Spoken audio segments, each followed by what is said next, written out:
How to unblock and remove the block list on your Instagram. Hello everyone, my name is Smile and in this video I'm going to show you how you can do that. But before that, make sure you have installed and updated the latest version of Instagram on your device. After that, simply open your Google Play Store to update it and open your Instagram, log into your account. Now, if you've blocked anyone, for example, if I blocked this person right here on my Instagram.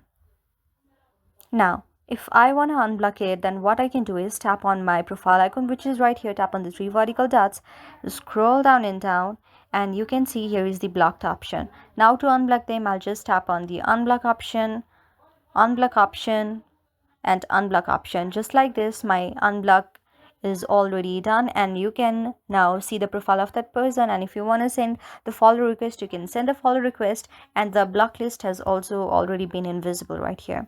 So yes, that's how we can do it. I hope you like the video. If you like the video, then please do hit the thumbs up and subscribe button, and also comment in the comment section below. Thank you for watching.